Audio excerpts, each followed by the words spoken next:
You will be shocked to discover that a lost letter written by Jesus himself has been discovered.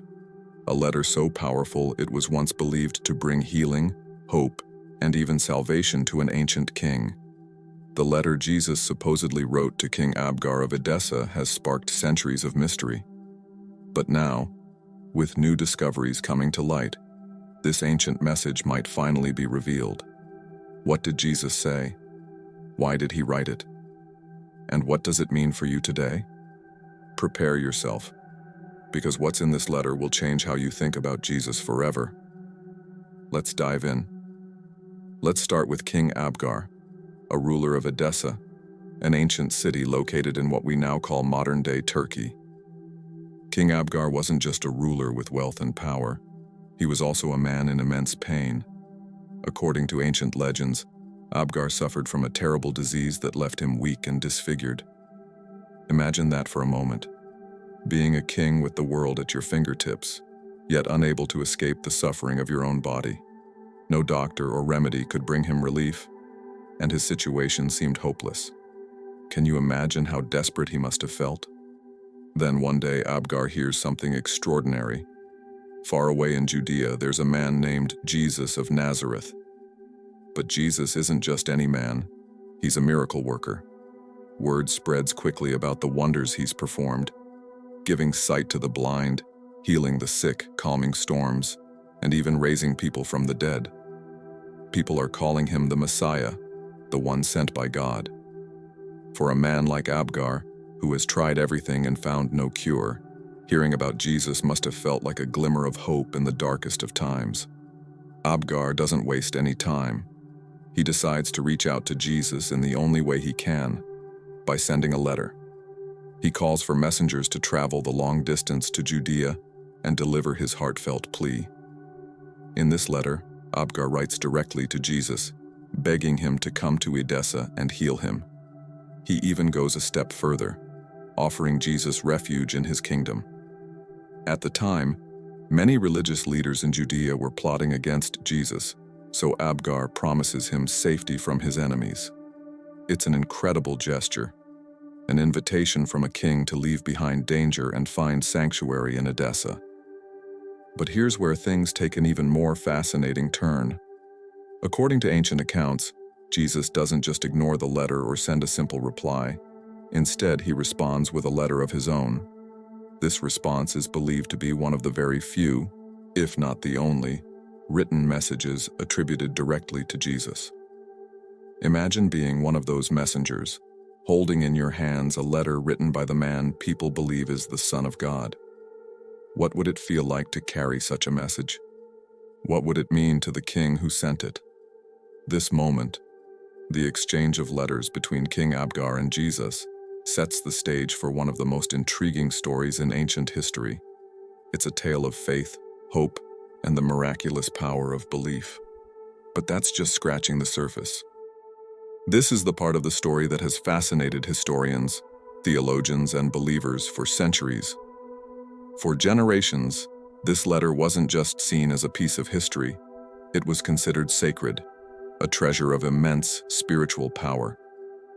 People believed it could heal the sick, shield entire cities from harm, and even perform miracles. Think about that. A single letter, carrying the power to change lives and protect nations. But what exactly did the letter say? Thankfully, historical records, including those of Eusebius, an early Christian historian from the 4th century, give us a glimpse. Here's a simplified version of Jesus' message to King Abgar. "Blessed are you, Abgar, for believing in me even though you haven't seen me. I cannot come to you because I must fulfill my mission here in Judea. But after my ascension, I will send one of my disciples to heal you and bring you life." It's a short message, but its meaning is profound. First, Jesus acknowledges Abgar's faith. Think about how powerful that is. Jesus, someone who people already believed was the Son of God, takes the time to commend a king who had never met him. He praises Abgar for believing without seeing, a theme that resonates deeply in Christian teachings about faith. Then, Jesus explains why he can't come to Edessa. His mission in Judea isn't over. He still has a divine purpose to fulfill. Finally, Jesus makes a promise. After his ascension, he will send one of his disciples to heal the king and bring him life. This last part is significant because it hints at the spread of Christianity beyond Judea, a movement that would change the world. But here's where the story becomes even more intriguing. For centuries, the actual letter was either lost or hidden. No one knows exactly what happened to it. Was it preserved in Edessa, as some legends suggest? Was it smuggled out during times of conflict, or destroyed in the chaos of history? Or could it still be out there somewhere, waiting to be rediscovered? The mystery of the lost letter has captivated people for centuries.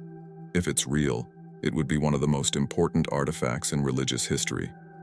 Imagine finding a document that connects directly to Jesus, a tangible piece of his teachings and promises. It raises so many questions. Where has it been all this time? What kind of impact would it have if it were found today? And most importantly, what does this letter say about faith, hope, and the power of belief? Whether the letter is real or symbolic, its message remains powerful. It's a story of faith rewarded, a promise of healing, and a glimpse into the way Christianity spread from a small region in Judea to the far corners of the world.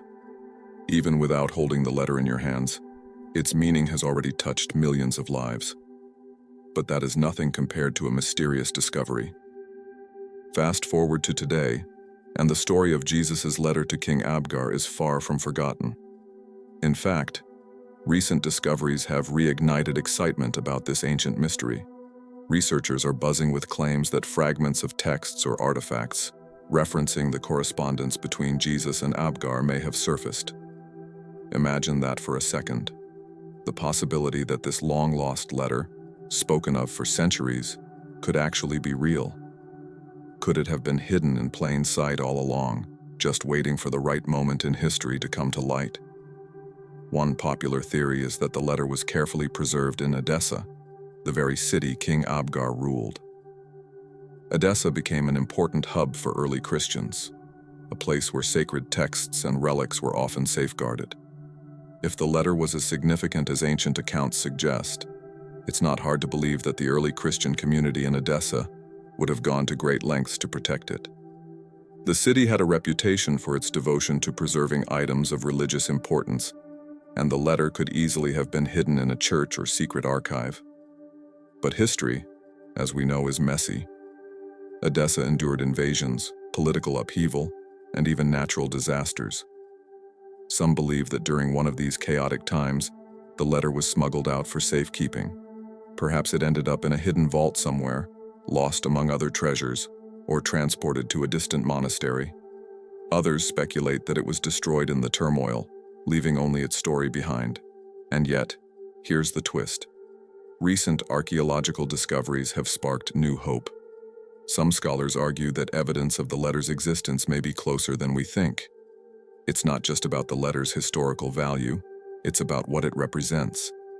For believers, it's a tangible link to Jesus, a confirmation of his interactions with people far beyond the borders of Judea. For historians, it's a treasure trove of insight into the spread of Christianity and the way early communities viewed Jesus' teachings. And for skeptics, it's an invitation to reconsider the possibility that some stories dismissed as legend may have roots in actual events. Now let's dig into the parts you may have never heard about. This letter wasn't just important to King Abgar, it was life-changing, and its significance echoes even today. The story goes that after King Abgar received Jesus' response, something miraculous happened. Though Jesus didn't physically travel to Edessa, he made a promise in his letter that one of his disciples would come to heal the king and bring him life. And that's exactly what happened. A disciple named Thaddeus arrived in Edessa not long after Jesus' ascension, and with him came the fulfillment of the promise. Thaddeus healed King Abgar, restoring his health and freeing him from the suffering that had plagued him for so long. Can you imagine what that moment must have been like? A king, weighed down by sickness and despair, suddenly finding himself healed. not by medicine or earthly remedies, but by the power of faith. For Abgar, it wasn't just a physical transformation. It was a spiritual awakening. This wasn't just about his body being cured. It was a moment that affirmed his belief in Jesus and the divine power behind his words. But this wasn't just a private miracle for one man. The impact rippled out far beyond the walls of Abgar's palace. News of the healing spread quickly, and it wasn't long before the people of Edessa began to embrace Christianity. The king's faith and healing became a powerful testimony, convincing others to follow the teachings of Jesus. In this way, the letter wasn't just a response to Abgar's plea. It became a catalyst for the growth of Christianity in the region. The letter itself took on a legendary status. People didn't see it as just a piece of parchment.